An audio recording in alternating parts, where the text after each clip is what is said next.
behalf of the Council for Strategic Affairs, a warm welcome to our audience as well as our participants.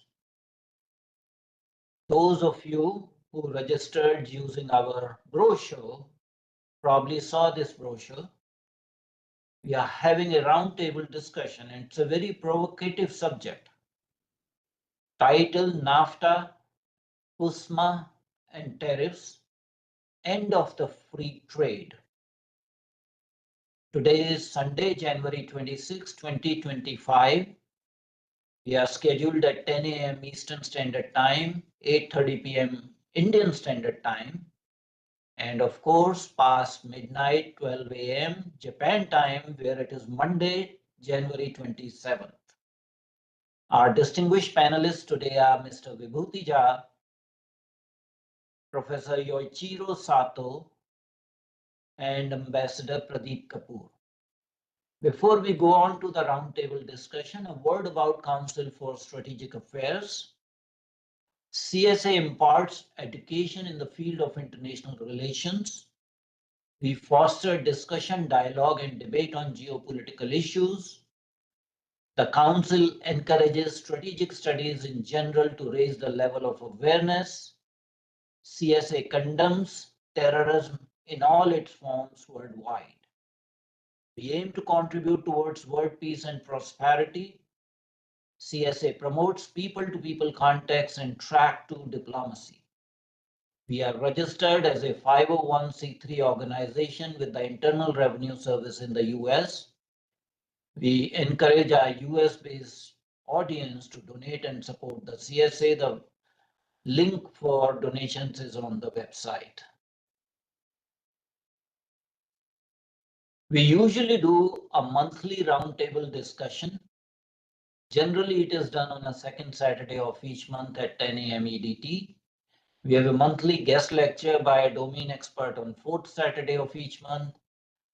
This month, the roles have been reversed. There's a feature called Strategically Speaking with Dr. Adityanjee, which involves one-on-one interviews. We organize symposia, meetings, and conferences. We promote publication of articles on geopolitics and related subjects.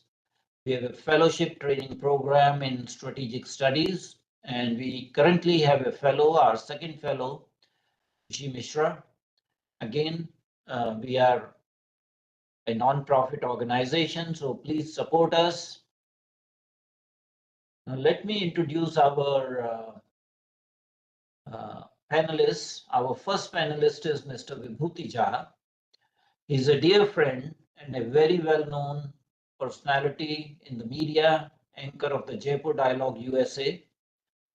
And he was also the Republican candidate for New York Assembly seat in year 2022.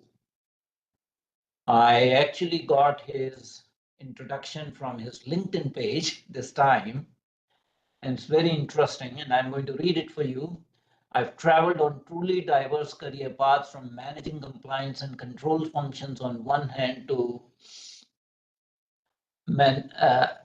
managing development, establishing strategic initiatives, P&L responsibilities, driving bottom line, understanding deep data, knowing big data to solve problems, resolve issues, and define outcomes. He is a professional and a leader who believes that we can achieve what we want if we commit ourselves to the purpose and cause and believe in performance matters. He has his own philosophy for professional and personal life that he shares with us. Culture is critical, recognize it. Good corporate governance and CSR are essential for business leaders. It is what you do that makes you what you are. How interesting. Anything in excess is poison. So there are a lot of, homilies. He is proud to practice transcendental meditation for the last 30 years, which keeps him in harmony with his life and word. His specialties include business development, corporate government, leadership, marketing, negotiations, public relations, truly a multidimensional personality. Our next panelist is Professor Yoichiro Sato, who is joining from Japan. And as I said, The time there is past midnight. It says Monday, January 27th. So that tells you his level of commitment to this platform.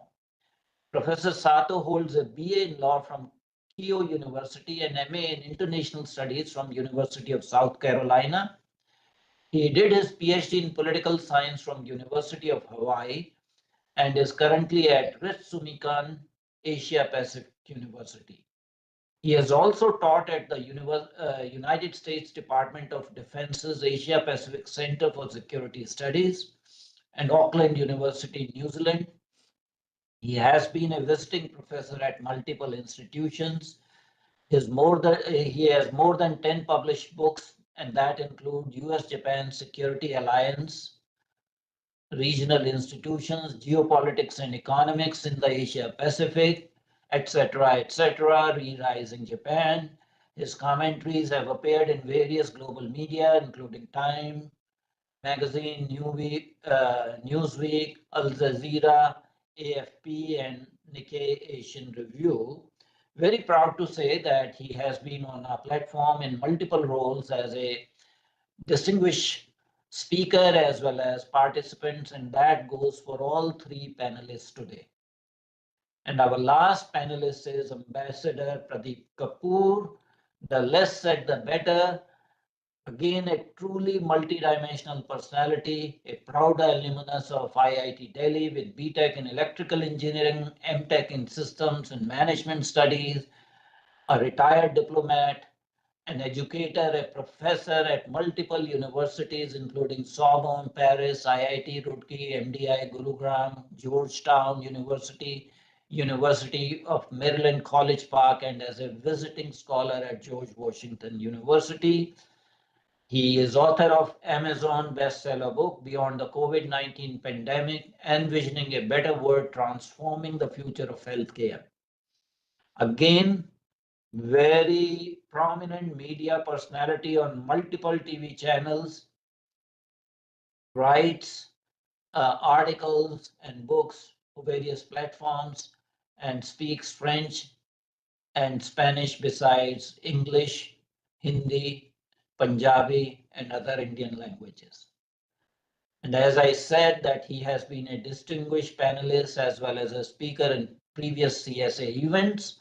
He is also one of our members of International Advisory Board.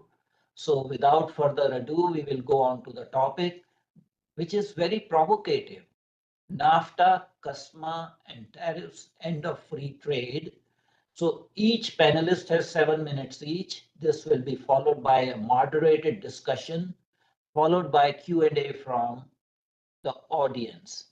So my request to panelists is that please do not exceed your 7-minute allocated time. Please stay on the topic, don't deviate from it. And when one panelist is speaking, I will hope that other panelists will not intervene at that time. In the colonial times and imperial times, there were trade wars, major trade wars. At the end of Second World War, when the Bretton Woods institutions came, negotiations started how to prevent future trade wars, and the result was GATT, General Agreement on Tariffs and Trades, which was a multilateral agreement that reduced trade barriers and tariffs between countries. It was signed in 1947 by 23 countries. Actually, this was a very modest proposal because the initial proposal was for ITO, International Trade Organization, that could not fructify. In 1995, Adityanjee, yes. I'm getting double voice. Okay. In 1995, it was replaced by World Trade Organization,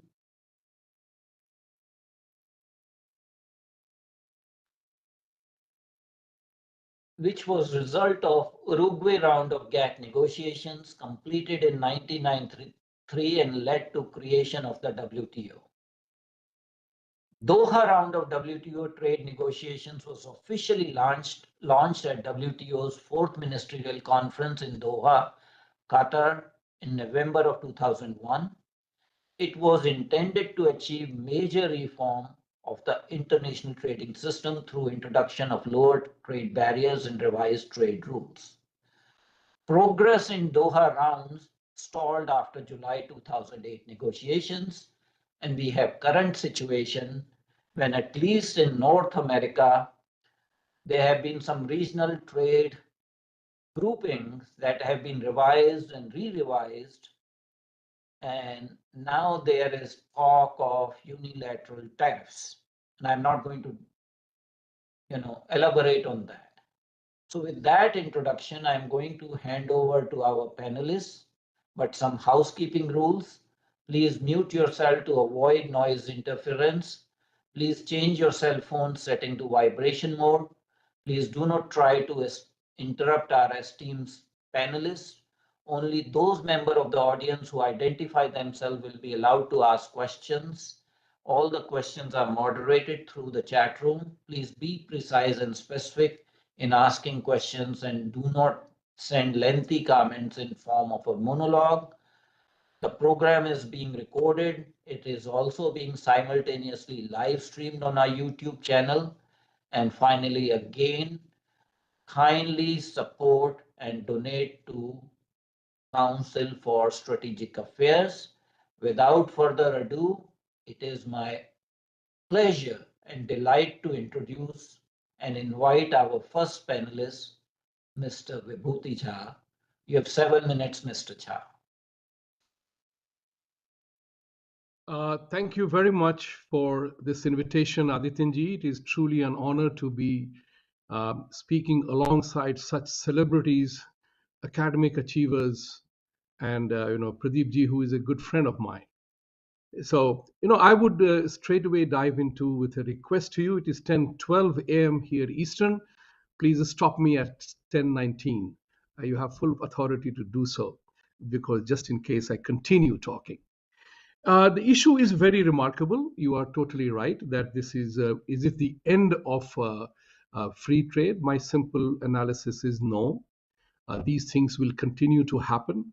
Countries play their own games, and I have moved from strategy room to battlefield. So I can speak from the ground level of things that as it happens.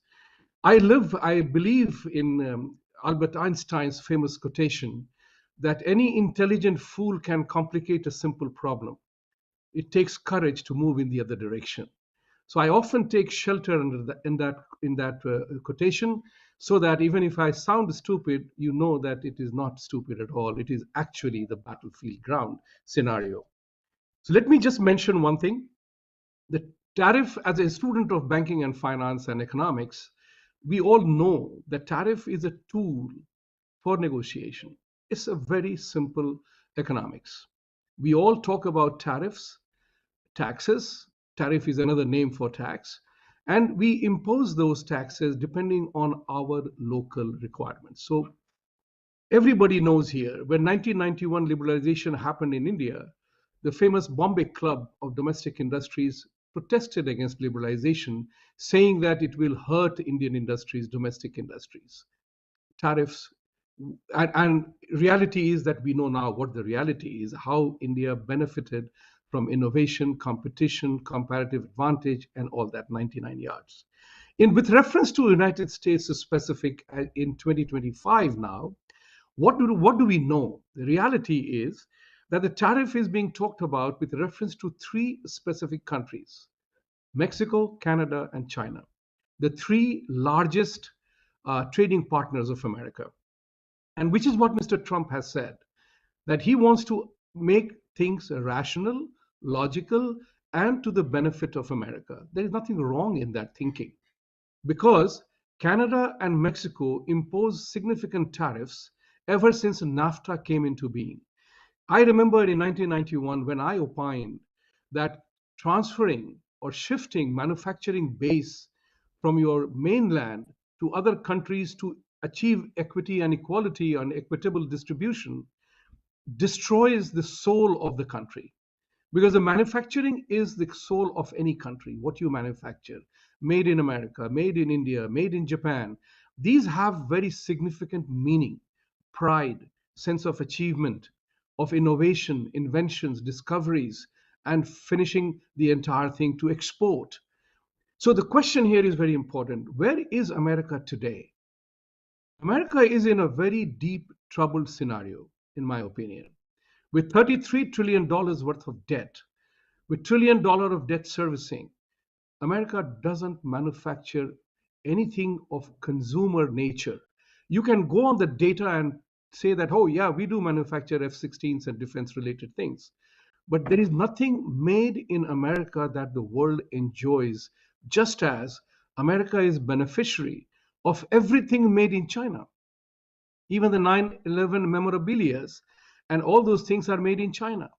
Chinese are in every household of America, be it through the coffee cup, garden chairs, suits, shirts, ties, and you name it. China is in every home of America. Now, what happened here is very important to understand, that when you transfer your manufacturing to Mexico, Canada, and China, it does improve upon the bottom line of the companies that indulge in outside manufacturing, because it brings down your cost of production, it improves your profitability, it improves your share values, share prices, and shareholder value. These are the reasons why capitalist industries, but the greed part of it plays a big role. What Mr. Trump is trying to do is to impose tariffs on Canada and Mexico and China for 25%, 10% to 25%, because he believes that it's time for other countries to begin to contribute to the unfair marketplace that America is offering to everybody. Unfair marketplace, I mean to say, is a huge market. Everybody enjoys the consumption and the contribution to this entire pattern. So my thought process is very simple. Canada and Mexico are very prosperous today, are the three largest trading partners because of United States. And Mr. Trump is now demanding his own pound of flesh. In the WEF speech, he made a very categorical statement that he wants to make America a manufacturing place once again, regain the pride and the made in America as a pride element. So what does he say? He says, come and manufacture in America, and I will give you all tax incentives and other benefits that is available to you. If you do not, then pay the tariffs. The tariff is a very interesting element. People who are consuming the goods manufactured by others, they pay the taxes. Those who do not, they don't. So the question here is, again, an Indian example is very important to point out that from BMW 3 to Bentley, Indians who buy these cars are paying 3 times the sticker price of a car dealership in Park Avenue or Madison Avenue. So those people who are consuming, they are paying, and the government earns taxes on that, revenues on that. Interesting data is also here that America made 77 billion or so in 2024 through tariffs. That's not a big amount. It's just about 1.5% of the revenue, but the amount becomes important. So what are we doing here? So Mr. Trump is trying to extract his pound of flesh for America, for his constituency, his base. So this is important. Free trade is not going anywhere.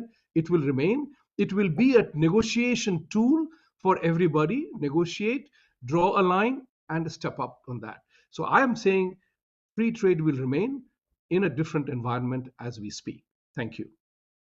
Thank you, Mr. Jha, for keeping to the timeline. That was appreciated very much indeed. And now it's my distinct pleasure and delight to invite Professor Sato Yoichiro from Japan, who will give Japanese perspective on free trade and tariffs. Thank you Professor very much. Sato, please.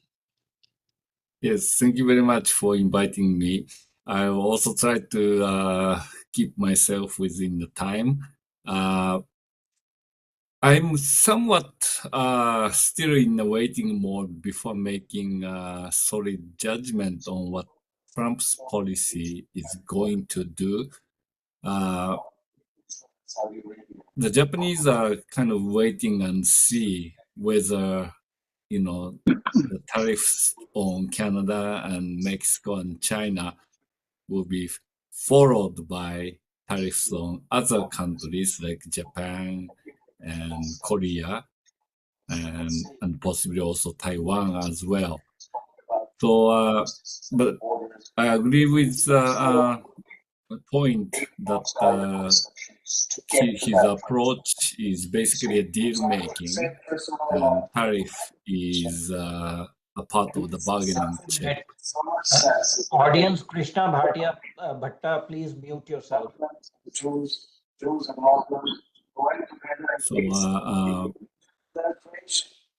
So I think unlike Canada and Mexico, Japan doesn't have the border control issue and narcotics issue. So from that point of view, maybe Japan doesn't have to worry about 10 to 25% tariff as such.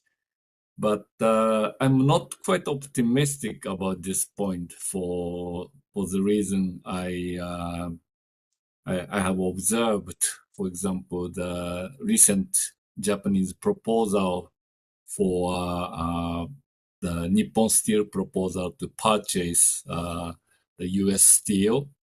And the deal was rejected by the Biden administration after evaluation of the proposed acquisition deal by the Nippon Steel. The CFI US, the investment evaluation body of the US government, was, in general, it was largely in support of the proposed acquisition, but with some dissenting voices. And with that, the committee basically sent back the decision to Biden, and Biden decided to reject it. And we don't know how Trump is gonna deal with this. Currently, the case is in the U.S. court.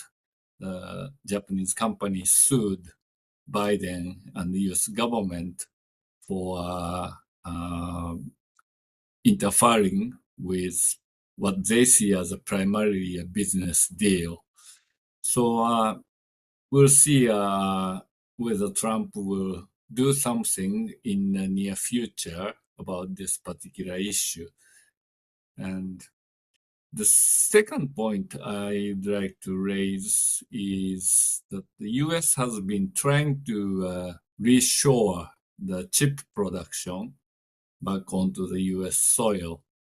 And part of that is the various threats against the Taiwanese companies and Korean companies to basically force them into divesting away from China and investing into the United States. And this is sometimes kind of portrayed as an opportunity for those Asian companies. But the reality is, as the TSMC Taiwanese company's president recently commented in various fora, the US subsidy has been less than expected, and there are quite a stringent demand for disclosing some of the most sophisticated technology only the Taiwanese companies currently possesses. And moreover, the US labor appears to be unable to produce the most sophisticated semiconductor chips the Taiwanese companies are currently producing in Taiwan for various differences in the workers' quality. So given all that, the US government interventions to reshore may actually include application of tariffs to further put the pressure on the Taiwanese and Korean companies. So given all that, I am somewhat skeptical whether this deal making is more of a bluff, to start the negotiation from a high point and gradually come down and reach agreement, but rather it appears like a very crude attempt to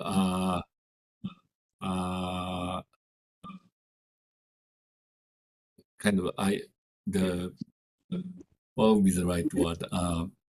Very crude attempt at industrial policy to force foreign companies to, not only invest in the U.S. but also transfer technology back to the U.S.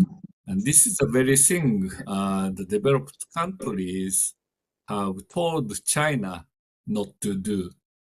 So, so in that sense, I think the Trump administration is exercising such a very crude nationalist mercantile policy against its allies.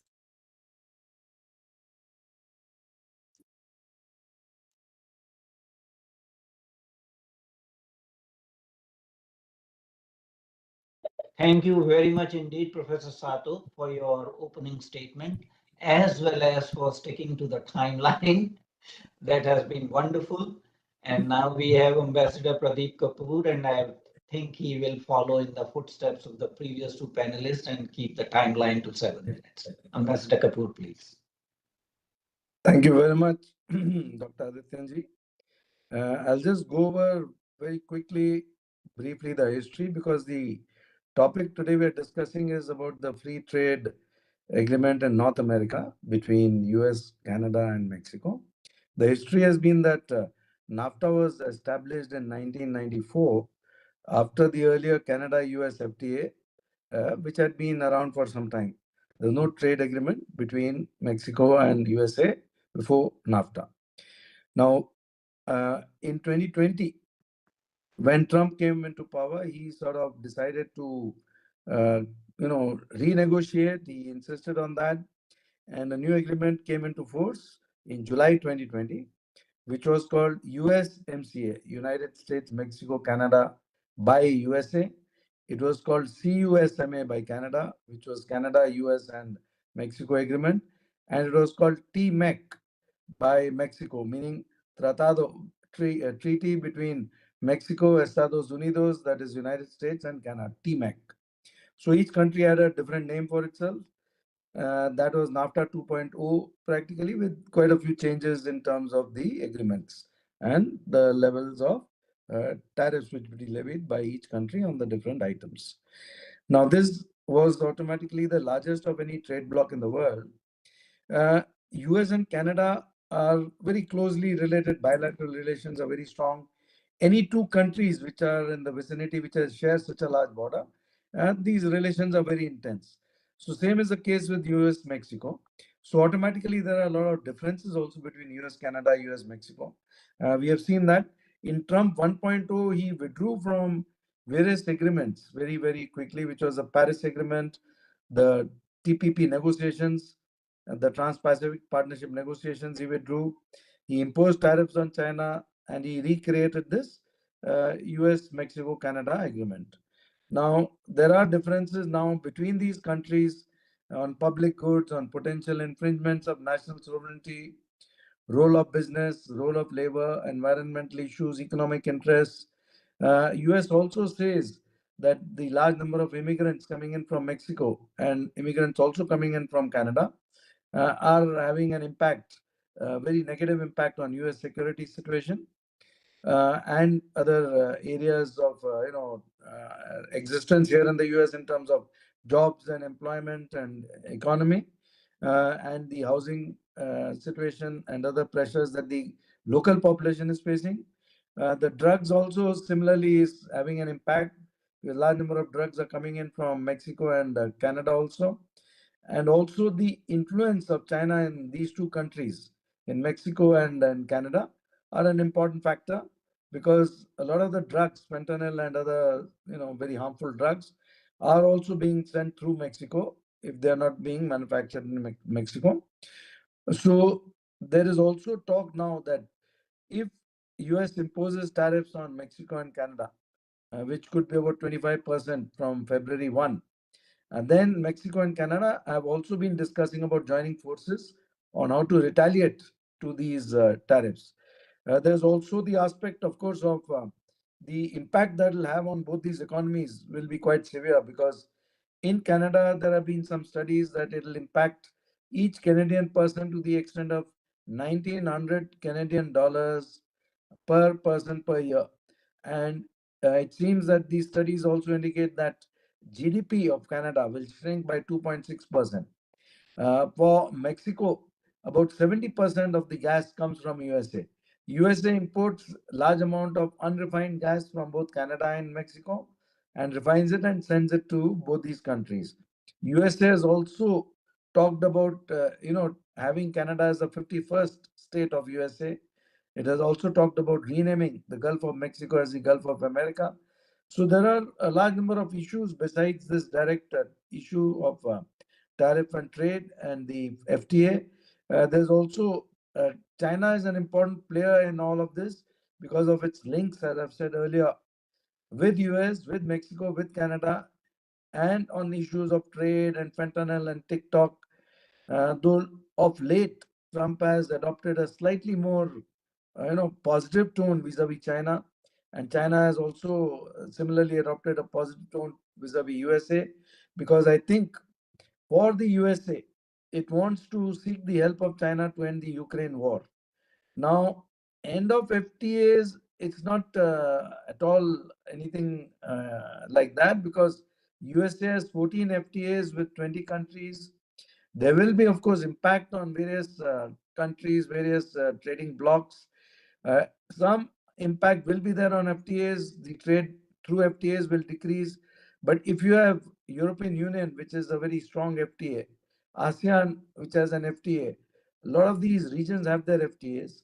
A lot of countries have bilateral FTAs. So it's nowhere, envisioned as an end of free trade. But there are sanctions on Russia, for example, which are having their own impact. So as far as I can see, that Donald J. Trump is continuing and will continue to be the great disruptor, and his primary interest will be focused on American interest, and that is how things will move from here. Thank you, Dr. Adityanjee.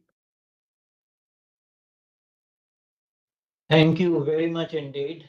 Ambassador Kapur, actually you took 1 minute less than your stipulated time and covered quite a lot. So I'm glad that you focused on the North American trade blocs and the fact that the same person as the president of the country renegotiated a trade pact wants to re-revise it. And that's the important take from your presentation. Now we'll go on to the phase of moderated discussion, in which I will ask each panelist maybe a question or two, and then we will have questions from the audience. So my first question goes to Mr. Jha. So we had free trade, we had free and fair trade, we had a global mechanism that was dictated by United States called WTO.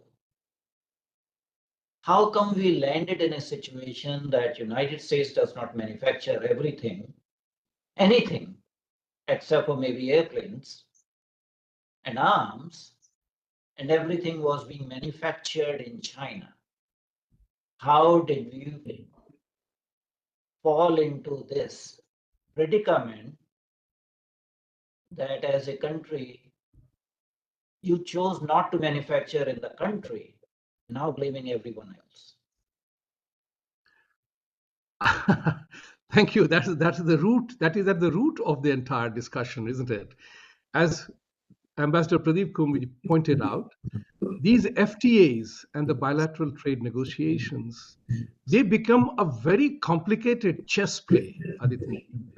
It becomes, like how can a treaty between between China and America, how would the Japanese or Indians or anybody else view that? So when you indulge in a trapeze artist dabbling with the various elements of negotiation, you do not know which element is in conflict with somebody else. And as very correctly pointed out, politics plays a role. You know, social, technology, economics, and politics, they are all intertwined with each other. What you do here affects something else somewhere else. So, as a member of a think tank where we did a strategic trend evaluation program with reference to social, technology, economics, and politics, we know now how technology impacts decision making. Look at us. Today, we are communicating live in digital format for free. Whereas in 1991, I paid $3.50 per a minute call to India. So think about the impact of technology that is happening. So in any kind of a dynamic agreement, there has to be a dynamic element that I can change the negotiation depending on the change in time, technology, and the things that happen around us. So I'm not surprised that America was not manufacturing anymore. The reason is in our largest open-heartedness behind the arguments of equity and equality, we, the big Americans, gave away manufacturing to other countries to draw upon a very serious advantage to ourselves. And that was profits. The Chinese saw through this entire thing much earlier in the day. You remember one thing, when USSR collapsed, nobody felt the collapse of USSR. You know the reason why? Because Russia did not manufacture anything that we used. Their Lada car was hardly required any car anywhere else, and the Sputnik was a Sputnik. So Russia did not manufacture anything. Nobody felt the breakup of Russia at all. The Chinese configured that the capitalist theory will come to us now. And to that end, they encouraged the entire offering of the Chinese market to manufacture, low cost of labor, superior profitability, great shareholder value, everything the capitalist prides in. And that's what led to the transfer of manufacturing to China, Mexico, and Canada, that let them manufacture. We will go on to service industry, but that killed the soul of the country, because the blue collar worker who believed in loyalty, manufacturing in Detroit, Chicago, whatever else, they became nothing.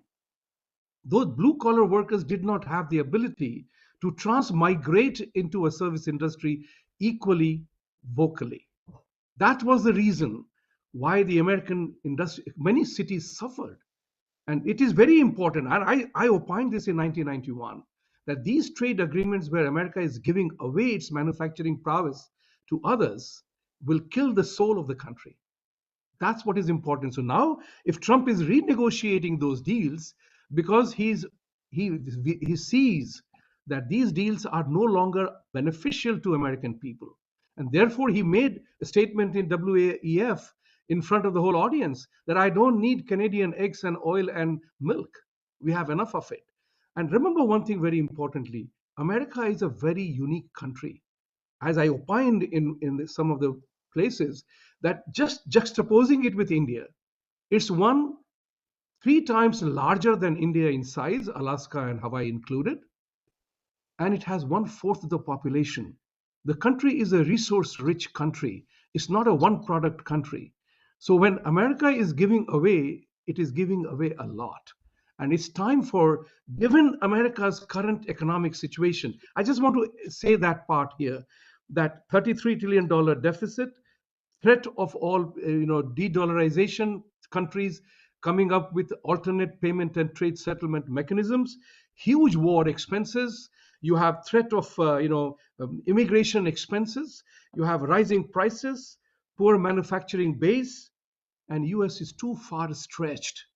If you do not tighten the belt, to try to curb the financial obesity of the country, this country will no longer be able to lead the world the way it wants to. And that's where the tariff is being used as a negotiating tool, not to end free trade, but to bring about a modicum of sanity in 2025, the world we live in. Thank you, Vibhuti Jha, for trying to explain all the self-created problems and mess by United States over decades. Thank you very much indeed. My next question goes to Professor Sato. Professor Sato, during Trump 1.0 era, there were two massive trade deals, massive actually FTAs being signed. One was TTP that you mentioned, which has been rechristened as CPTPP, and the other was RCEP.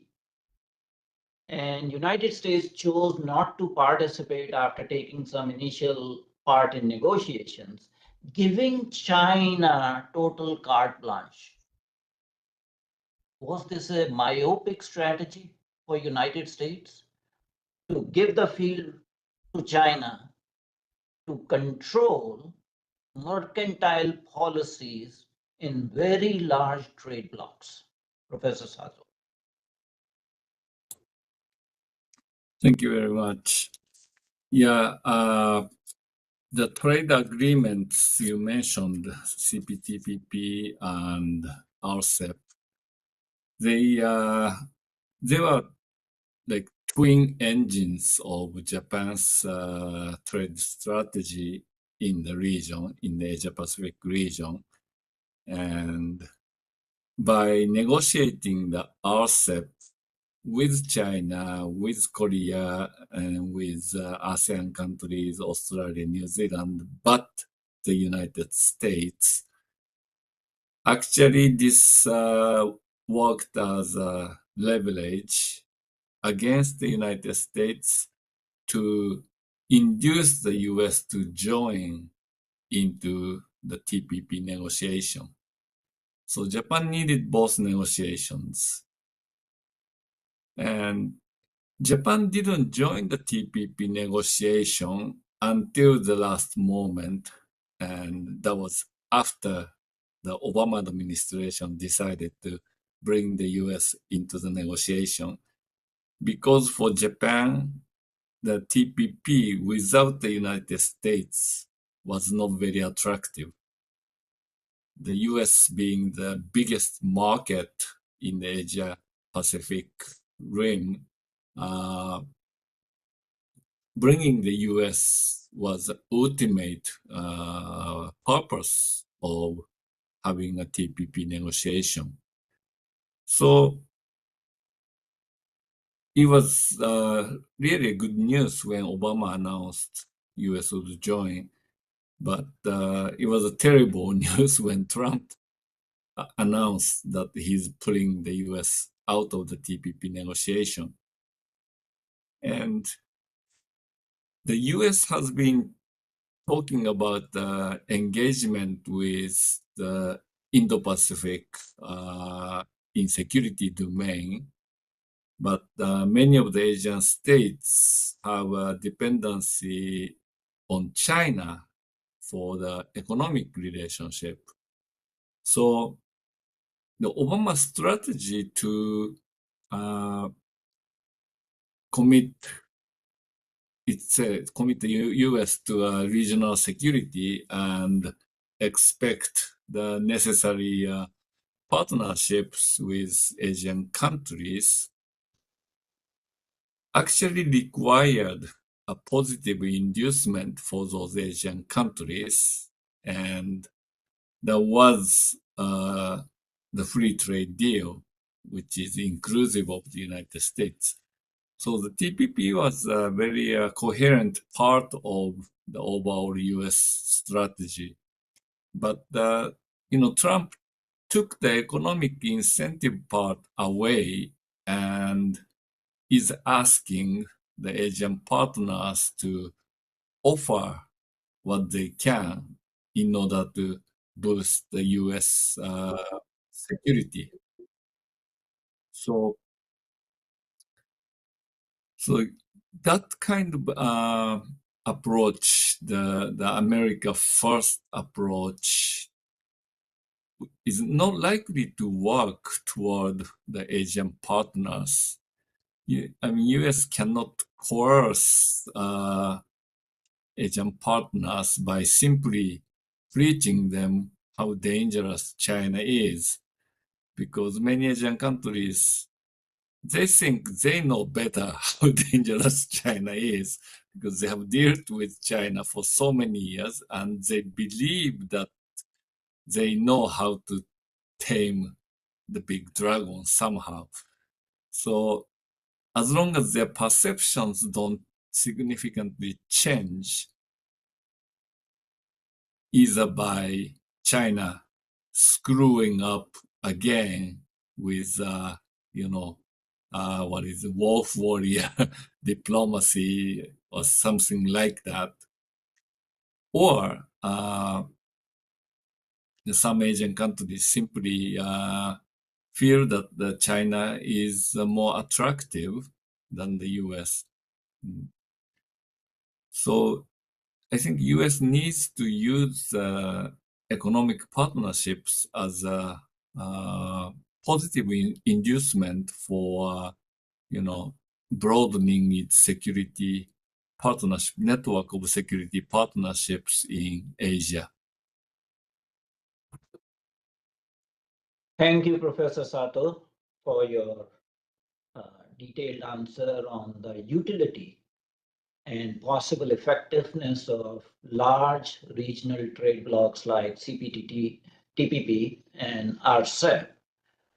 And from that answer, I'll segue to my question to Ambassador Kapur. China was given preferential treatment at the time of entry into WTO, given a lot of leeway. China joined WTO in 2001, courtesy United States. What was the mistake committed by United States in giving an easy pass to China to join WTO without any conditionalities for restructuring the domestic economy?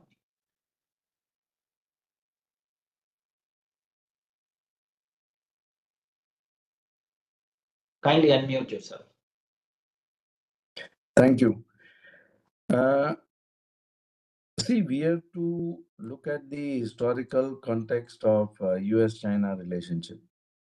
US initially kept away from China for a long time after the communist takeover of China in early 1950s and the breakaway of Taiwan. And then at some stage, they felt that it would be a good idea to influence the vast number of people in China to buy American goods, to come to American colleges, to influence their minds, to change them away from the path of communism. So they tried for an entry into China, piggybacking on the Pakistanis, and the Pakistanis benefited a lot from that support that they gave America to have direct discussions with China.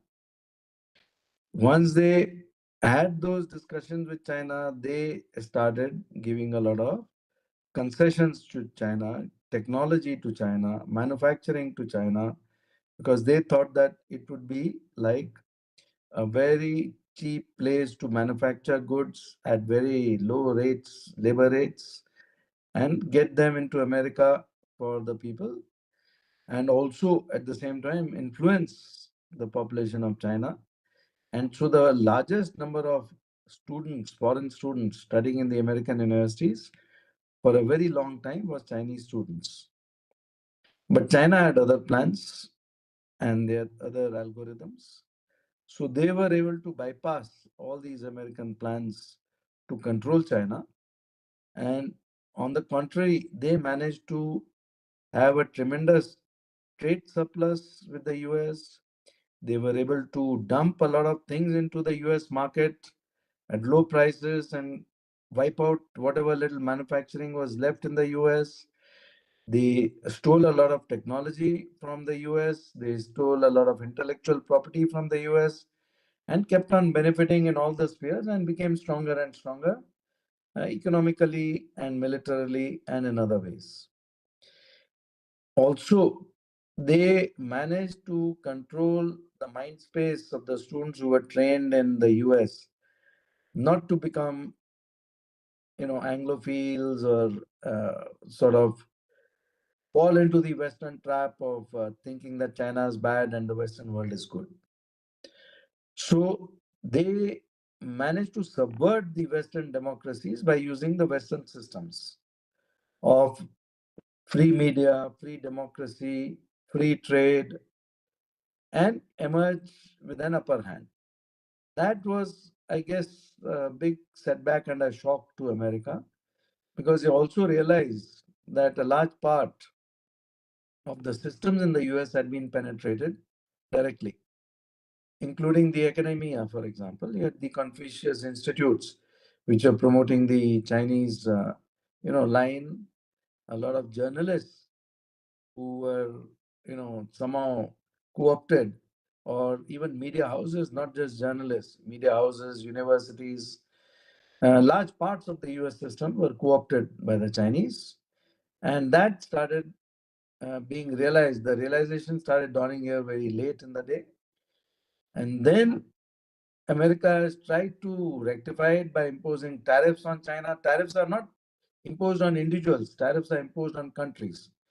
Individuals, when you impose taxes, it is called taxes or central excise or import duties, which are imposed on companies and individuals. But tariffs are on countrywide basis. So America imposed those tariffs on China in a big way in Trump 1.0 version, and did get some money out of it. But those manufacturers who get impacted by these tariffs can increase their rates and their prices to absorb some of the tariffs and pass it down to the consumer separately. So that is how the consumer gets impacted by high tariffs. But America did benefit to some extent by these high tariffs on China, but they were not able to really pull back the manufacturing into the US in any significant way, to the extent that even today, when you shop anything in the US, either through Amazon or through retail, a large part of the selection that you have is from China. So how the US is going to overcome that in Trump 2.0 is going to be a major challenge for Trump. Now, Trump understands a lot of this. He has appointed people who understand some of these aspects of the game, like the Department of State, the Secretary of State, the Secretary, the NSA, and some others who are not at all favorably disposed towards China and who want to set right the equation with China so that they don't continue to suffer from the same fate. How far they will succeed? Because America has also made itself very weak internationally during the last so many years. For example, by imposing the sanctions on Russia, there are many studies which say that the negative impact on the Western economies of the sanctions on Russia is probably more than the impact on Russian economy. So the same goes for the US economy. Now, for the dollar trade, for example, with so many countries, after they imposed the sanctions on Russia, Russia naturally could not trade in the US dollar. So it was, absolutely at freedom to trade in their own ruble currency. So they signed agreements with a lot of countries to do bilateral trade, not in the dollar denominated trade domain. So that weakened the dollar further. So today you have a situation where China owns a lot of securities of the US Reserve Bank, Federal Reserve Bank. Then also the dollar is weakening because of the tremendous amount of debt which is there. The dollar denominated trade had managed to keep a lid on that sort of knowledge for the rest of the world. But the sanctions have removed a lot of that cover which was there conveniently for so many years. So today you have over 34 trillion dollars deficit, and the deficit is ballooning. Earlier it would balloon. We would hear that every 2-3 years the dollar is increased by $1 trillion. Now every year the deficit of the US economy is going to increase by more than $2 trillion. So that is going to impact the average American in a very significant way in the years ahead. So how America is going to move ahead under Trump 2.0 by keeping the dollar, in a comfortable zone economically and surviving as a currency of trade and bringing back manufacturing and reducing dependence on other countries for trade and reducing dependence on China for trade. And these are going to be very, very important and very, very difficult questions. But I think a beginning has to be made, and a beginning is being made. So let us see where it goes from here. Thank you, Dr. Adityanjee. So from here, my next question goes to Mr. Jha. In the introduction, it was mentioned by you that the threat of tariffs is only against 3 countries, China, Canada, and Mexico. That is actually not true. There is a threat for 100% tariffs on BRICS Plus Alliance if it were ever to consider starting a BRICS currency. So what appears, what Professor Sato said, that threat of tariffs is a very crude nationalistic tool.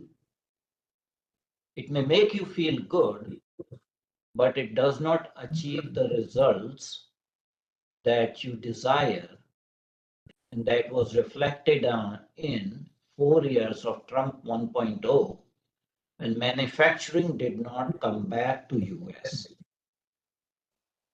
Essentially, the problem is between 2 nations, United States and China. United States created a Frankenstein's monster in the mercantile world, and it is incumbent upon United States to change its policies so that this Frankenstein's monster does not continue to terrorize economically, geo-economically, smaller countries. Do you have any solutions apart from the blunt force hammer of tariffs against everyone? You're muted, sir. You're muted. Kindly unmute yourself. Thank you very much. This is a very, very tough question, because the important part is that every problem has a solution. The question is, who will drive the solution? Somebody has to build the cat, to use the proverb, the old proverb. Somebody has to build the cat. As Mr. Sato said very, very correctly, we have been dealing with the enemy for a long time. What actually has happened? Has the evil been trained? Has been controlled? This is what is important here to all of us to figure out. America has made the move, acknowledges mistakes, recognizes the mistakes, as we all agreed here. As you also said, that we have recognized the mistake, that we created the Frankenstein. We did not know that will happen here. But the Frankenstein has to deal with. Why can't we stop China from using its killer contracts, popularly known as that, against smaller countries? This is important. Which part of the trade agreement do we allow these killer contracts to operate?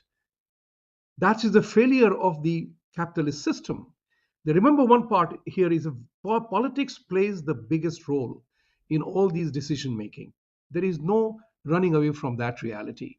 So the question is, when Trump imposed the tariff, every Democrat opposed it, but Biden did not reverse a single tariff. Why? Because the revenue was coming in to be used for their egalitarian projects and programs. So here is the data. During Trump 4 years, the total tariff collected was $89.1 billion. How much was it under Biden administration?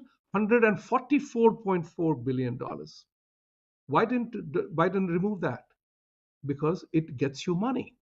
The other important part also is that it is a protectionist tool to protect domestic industry, and he's trying to build America great again.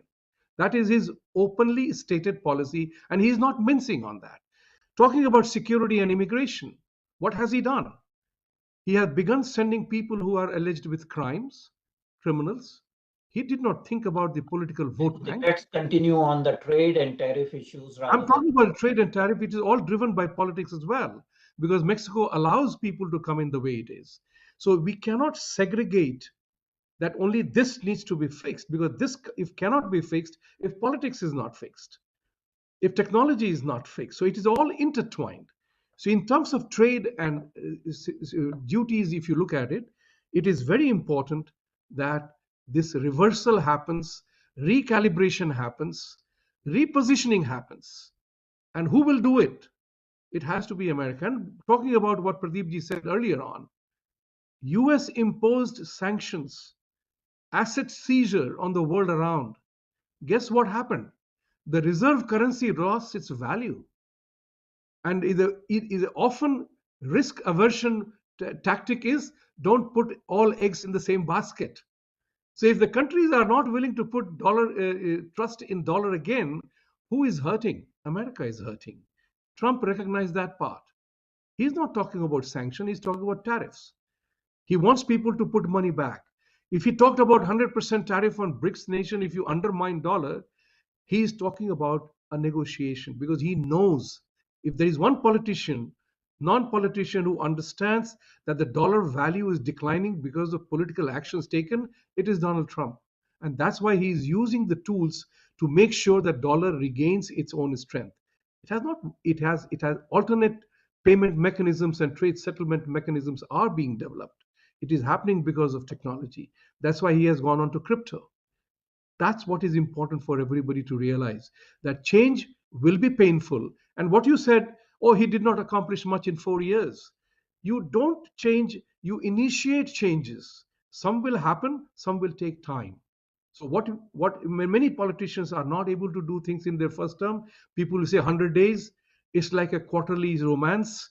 You don't achieve big changes in quarters. You initiate changes and then change happens. So I think Trump is not bullying the world. There will be a very important political fallout of this. Whether Trump does a hard negotiation or he ends up being a bully will determine the success of his policy. If he's viewed by the global leadership as he's becoming a bully, America will be a big loser. If he emerges as a tough negotiator, the entire world will recalibrate its trade agreements and taxation policy. That is the need of the hour. Thank you, Vibhuti Ji. And my next question goes to Professor Sato. Professor Sato, Japan owns $1.1 trillion worth of US treasuries. China owns $783 billion worth of US treasuries. India owns $284 billion worth of US treasuries. In the scenario that US tariffs extend to Japan, will Japanese government consider disinvesting from US treasuries?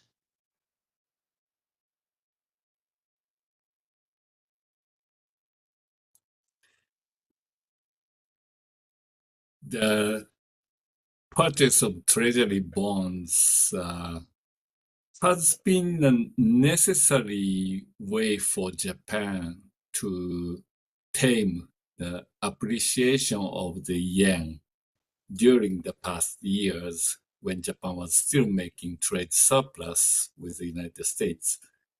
But today, Japan's trade surplus has shrunk tremendously, and when the oil price goes up, when the nuclear accident, pushes the oil consumption up, things like that, the Japan has actually dipped into trade deficit. So, the Japan as a gigantic trade surplus country, which Trump often uses in political rhetoric in election campaigns and so forth, is actually false.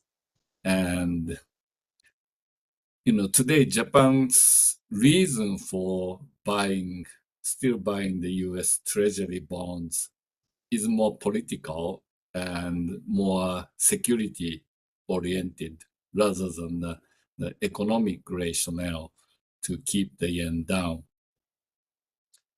And China has already started cutting down on the purchase of U.S. Treasury bonds. So that actually pushed Japan relatively ahead of China in recent years. But the U.S. shouldn't count on continued purchase of the Treasury bonds by Japan. In fact, there are quite a few in Japan who's talking about selling those bonds while the dollar's strong. So that will really solve many of Japan's domestic economic issues. And so far, Japan hasn't done that, but the US shouldn't count on continuing Japanese purchase at the present level.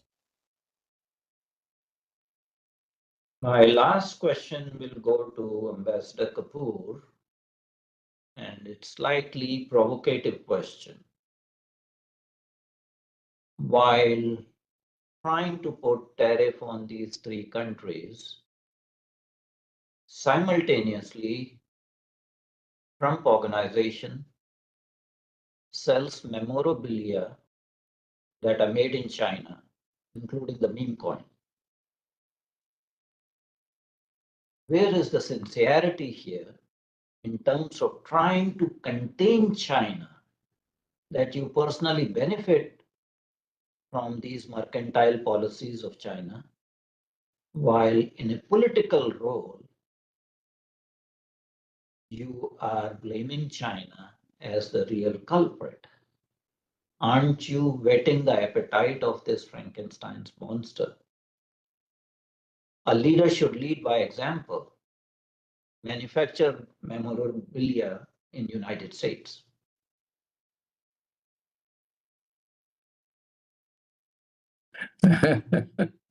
Well, you answered the question yourself, so there is very little to add to that. And Trump is also very temperamental. And I guess there will be some sort of a brief period where he will try to work with China to see if the Ukraine-Russia war can be brought to an end. He will try to work with China on some of the other issues, like the high trade imbalance with USA, etc. But very soon, the dialogue will move into more difficult territory, because a lot of his advisors are very clear about their views on China, which are not favorable at all. And Trump, while anything which is in US interest, he will try to achieve, but when he sees that China is not playing ball, his stance on China will continue to harden more and more. And that will be when the real game starts. Thank you. Thank you, Ambassador Kapur.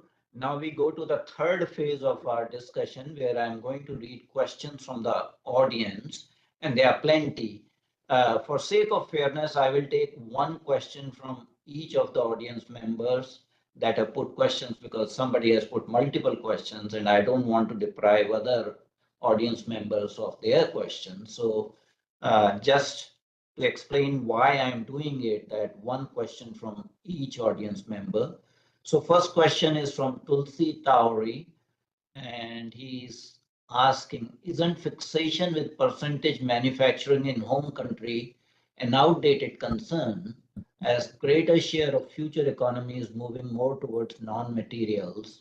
And any of the panelists can choose to answer that. Well, the British, the Brussels nomenclature for trading, BTN, was divided into different categories of 4-digit, 8-digit, 12-digit, to go into very minute aspects of each item of trade, so which would also be able to calculate the percentage of value addition, etc. Now, as you mentioned earlier, America at that time had brought in China into the WTO, and those rules would have been advanced more, but all the hopes were belied. Now, for this particular aspect, the percentage of trading is, of course, important in many ways, but when you have free trade, when you have all the rules of WTO in force, then it matters more. When the global trade rules are in a way in abeyance and discussion mode for a long time, nothing coming out of them, then I guess there will be more and more disruptions on the international global trade also. Any of the other panelists on this question? Yeah, I think the globalization has really brought division of labor among different countries, and U.S. doesn't manufacture anymore, but U.S. leads the world in some of those financial tech products as such. So if you follow this, then it actually maximizes overall efficiency. But of course, each country has domestic issues in terms of retraining workers into the changing economic structure.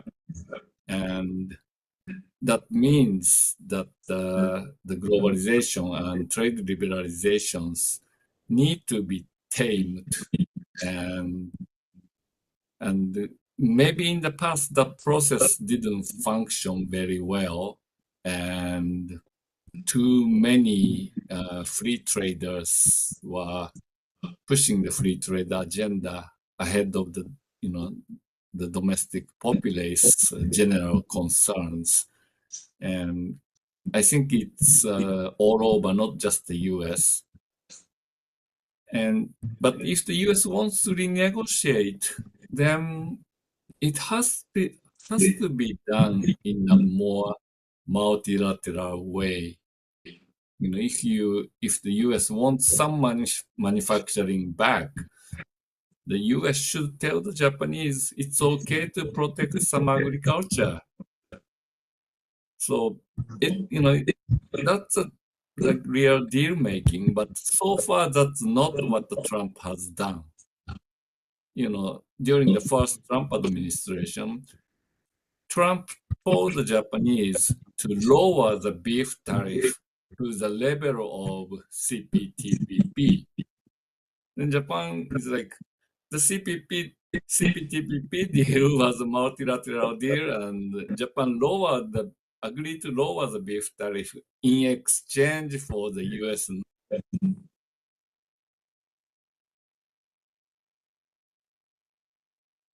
Thank you, Professor Sato. We cannot hear you. Somehow we lost your sound.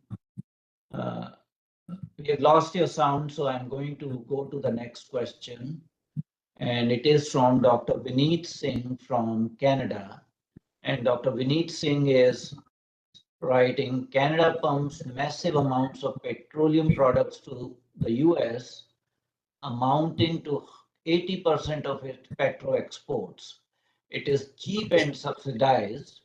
Let us assume that tariffs are imposed in 5 days' time, but not sure how US would be effective if Canada puts tariffs, as US cannot start drilling and producing so quickly, contrary to Trump statements.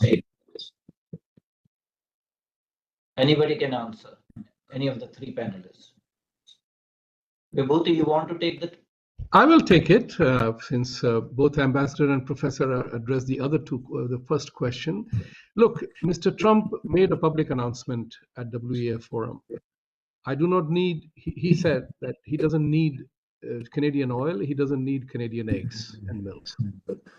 So the question here is very, very valid question, is that US will not be able to overnight produce oil, although it has significant reserves.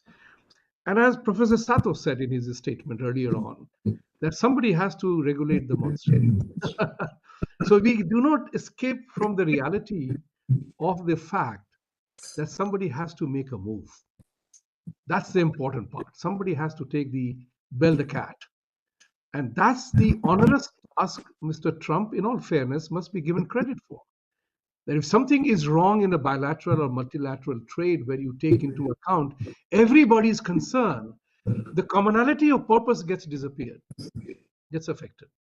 Something will suit somebody, something will suit somebody else, and everybody's unhappy. This is the, as Ambassador Kapoor would say, as a diplomat, as a negotiator, you cannot negotiate between 2 drops of poison in a gallon of milk. I bet nobody watching here or present here will take that milk at all. This is the important part in all these negotiations, which is the point that you can't cross beyond. And unless and until you determine that part, nothing will happen. So Canada has a problem. Canada has, if the US Census Bureau data of 2024 is to be believed, Mexico has $466.6 billion worth of trade with US. Canada has 317.2 billion trade. China has 401.4 billion trade. So when you are taking advantage of a country's economy like America, why should you alone draw the advantage? And that's the line which Trump is drawing. It might lead to upset of many other countries. Totally agreed. In the top 10 list of trade partners, India is 10th at 80.1 billion, same US census data, below Vietnam, South Korea, and Taiwan. And Ireland, think about it. So India has a long way to go. Many countries have a long way to go. US is a big trade partner.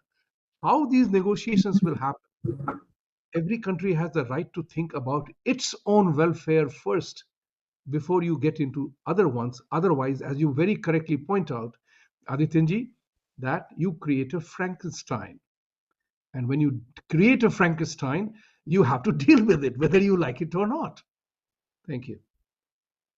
Any other panelist wants to answer question by Dr. Vineet Singh from Canada?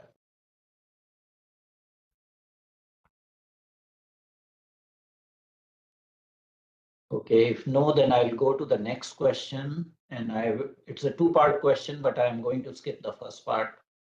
It's a question from Mr. Suman Saurabh, who is an agro scientist based in India. And he asks, which country India will go for trade partnership after huge tariffs would be imposed by the US on India? Ambassador Kapoor? Well, India has always kept a very diversified basket in terms of trade, in terms of geopolitical relations, in terms of strategic autonomy. So while it will impact India to quite an extent if US imposes tariffs on India, but currently the talk between inside US is about BRICS. It is not focused on India as such in any significant way. There has been no country, and all the secretaries in charge here, they do not have any great negative opinion on India. So the chances of it happening is remote. But were it to happen, I guess India's relations with other countries like Russia are good, like ASEAN are very good, like European countries is very good.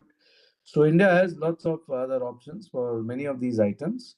But the Indian diaspora in the US is a very prominent diaspora, and they are contributing very, very significantly to the US economy. And they have sufficient sort of inroads into the US policy making circles also. So I think it will be a very controlled sort of, the entire relationship will be controlled and managed in a very positive way. So I don't think it's going to deteriorate to any extent that any such any such alternative markets or sources will be required. Thank you, Ambassador Kapoor, for answering that question very cogently. Just for using my prerogative as moderator, I just want to remind our audience and panelists that in Trump 1.0, Mr. Trump had called India as the tariff king for putting 100% duty on Harley-Davidson motorcycles. And India was also labeled as currency manipulator during that period. So public memory may be short. And although the focus is now on 3 other countries, anything can happen. I'm just reminding actually what happened in the past. Absolutely. Next question is from Mayur, who is asking, what sort of economic statecraft skills India needs to sharpen/develop, keeping in mind FTA competition among the nations? I will take that. When it comes to developing the strategy, what India needs to do, and India needs to do it rather brutally. I'm sorry to use the word brutally, is to determine its own agenda. It's very important for India to indulge in looking at what the world will say if I do this. And that has become a very negative element in the way we Indians think about the global challenges. What will people say? What will the world say? We take into account that very seriously. Instead, if we said, this is what I want, this is what I don't want, this is no longer a gray area. What you want, you have to determine. If you want to export, you have to manufacture quality products. Learn the lesson from Japan. Learn the lesson from every other country. I mean, I remember when Suzuki was manufacturing Maruti cars, everybody loved the car because it was a great quality stuff. Samsung and Honda used to have quality circles in India. But all the wisdom, where did it fail us to not recognize this simple element that in India we used to say that everything foreign is great, everything domestic made is bad. That is the sense of pride India needs to develop and determining their own agenda. Let's be very brutal about it. We cannot have a compromise. Oh, we have to protect our industry, so we will not anybody else come in here. If you want to export, then produce and manufacture quality stuff. There is no compromise on that. And for that, India needs to install what I always say, a performance-based culture in its element of production, manufacturing, behavior, and everything else. Performance-based culture is critical. And that is what will set India apart. Thank you, Vibhuti Ji, for very cogent question answer. I think Professor Sato wants to say something. Professor Sato, please unmute yourself. We can't hear you, Professor Sato. Can you increase the volume of your sound? We can't hear you.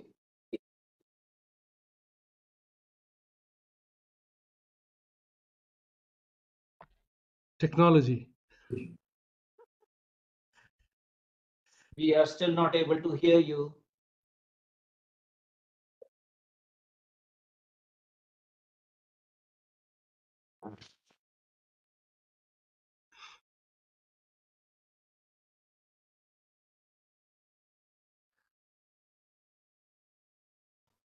How about now? Yes. Great. Oh, okay, great. Thank you very much. Yeah, I think there are two things that come to my mind what India can do given Trump's new approach to global economy. I think one is that there are opportunities for India to receive some of the divested money away from China into India. And for example, Vietnam's talking about, luring the Korean investors into Vietnam to produce semiconductor chips. And India's also talking about it. But, what degree of product sophistication India can expect depends on India's labor quality. And I think the education is very important. And also, there are a lot of ethnic Indian engineers working in Silicon Valley. And if India can offer equivalent salary, they might be able to come back to India and work for those divested corporations. That's one. Number two, I think India to develop lobbying talent in Washington, D.C. The Japanese Nippon still didn't do good enough lobbying to ensure the support from enough part of the labor union in the United States. And I think what the company offered came too little too late in order to really drive a powerful wedge within this the United Steelworkers Union. So that's something India should really develop talents, and it's better not to rely on big name lobbyists who really rip you off. And Japan had hired Mike Pompeo to lobby on behalf of the company, but I don't think Pompeo did anything toward the Biden administration or toward the labor union. But he may become useful now that the Trump is in power. But I'm not sure. Seems like Pompeo kept distance from Trump this time around. So, thank you, Professor Sato. One last question, and it is from Mr. Kofi Sarpong, and I'll paraphrase the question. All this unsettling of international trading mechanism, will it have any impact on Africa? That's his concern. And any of the panelists can jump in because he's concerned about the situation of Africa.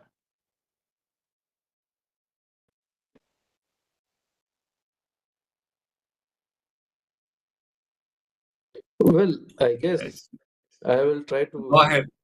Deal with this. Africa has not been very high on the radar screen of many countries, including the US. It is there, but it is not very high up there. And if the total basket shrinks, and if Trump, continues to be more inward looking into America, and America becomes more isolationist and tries to withdraw into itself, it will automatically have an impact on Africa and the US-Africa relations.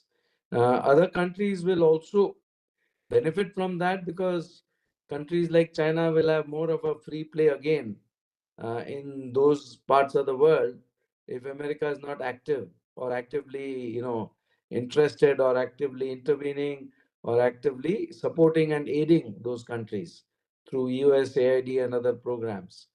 So it is going to definitely be an important factor for Africa as to how Trump 2.0 proceeds, because so far there has been very little which has been mentioned about Africa in this entire administration, even during the planning phase and during the last few days that it has been in power. Thank you, Ambassador Kapur. My heartfelt thanks to our three panelists. I just want to add here one thing, if you may allow me, quickly. Go ahead. Make it brief. Very brief. Let's make a conscious effort to change the denomination. We are talking about tariffs vis-a-vis countries specific. We are talking about Africa is a continent, it's not a country. And that's what is important for us to understand, that we have to deal with Africa as many countries which have been victims of colonial era domination, still continues. So the various African countries will have to rise up, and the world must support that because it's an untapped area as yet with reference to its resources and stuff that Africa has. I want to remind everybody about two things. One, what Marco Rubio, the current, now the new Secretary of State, had said in his many statements in the past, that if you allow China to make your life-saving drugs, how secure are you? Think about it. This is an important question for the whole world to realize. China is a name in question, but it's important. The second part is also here for India. To become a big partner of America, we have to realize, Indians have to realize that we are not amongst the top, we are in the top 10, but much below Vietnam, Korea, Ireland, and Taiwan. There is a huge potential. So go fulfill it. Take it up. Vibhuti Thank you very Jha. much. My heartfelt thanks to all the three panelists, starting with Mr. Vibhuti Jha, Ambassador Pradeep Kapur, and Professor Yoichiro Sato, for taking valuable time from their tight schedule, and especially for Professor Sato, who is like here in Japan, 1:30 a.m. still wide awake and sharp. So I really admire his commitment. My heartfelt thanks to all our audience members. This is a dry subject. Trade is a dry subject. It's not a very popular subject, especially when we are discussing mercantile policies. And again, on a Sunday morning in United States and Sunday evening when people are partying in India or rest of the world, they took this time off. I'm very sorry that I cannot take all the questions because of limitations of time. Lastly, one editorial comment. India was very interested in a bilateral free trade agreement with the United States during Trump 1.0. Mr. Trump's aversion for bilateral free trade agreements actually nixed the problem. India is willing to be an equal partner with the United States. And with that editorial comment, I'm going to end this discussion. Thank you very much indeed, everyone. Thank you. Thank you. Thank you.